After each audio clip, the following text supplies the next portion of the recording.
How is everybody today? This is really out of my comfort zone. I'm very nervous, so bear with me.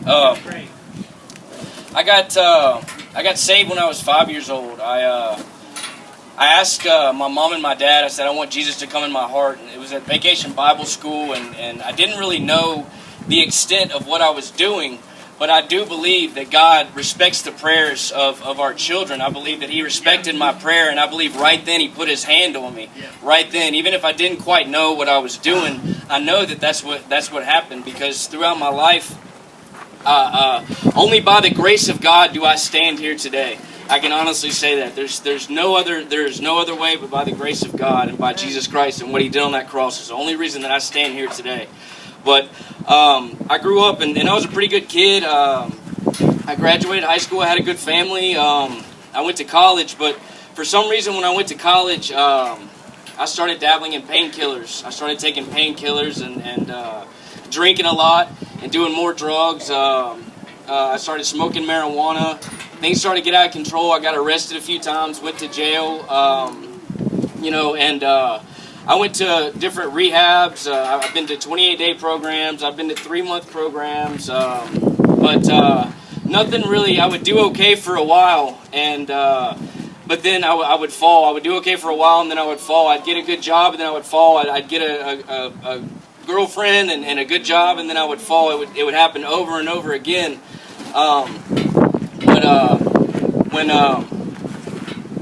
When I was about 24 years old, I overdosed. I had an overdose. I took a bunch of medicine together that I shouldn't have taken, and I overdosed. I woke up in the hospital with a tube down my throat. I didn't know what was going on, but that's when they sent me away to Seguin, Texas, to a place called Outcry in the Barrio is what this place was called.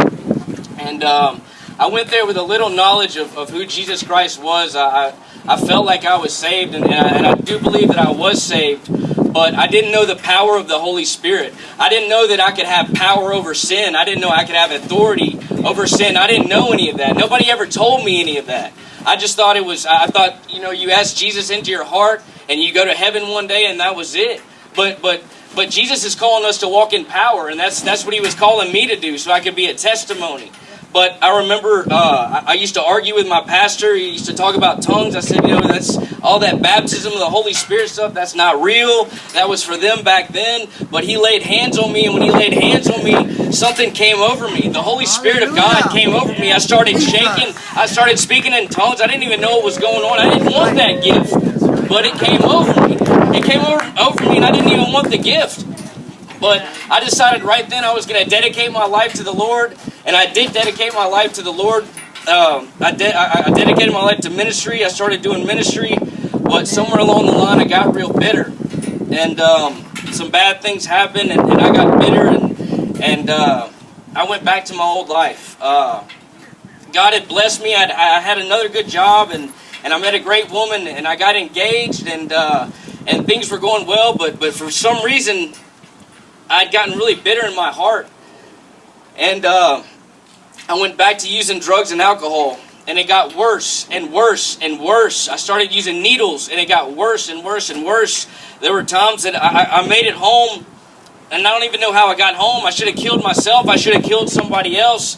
But the whole time, God had His hand on me, protecting me, and I didn't even know it. I didn't even realize it. But finally, my mom caught meningitis.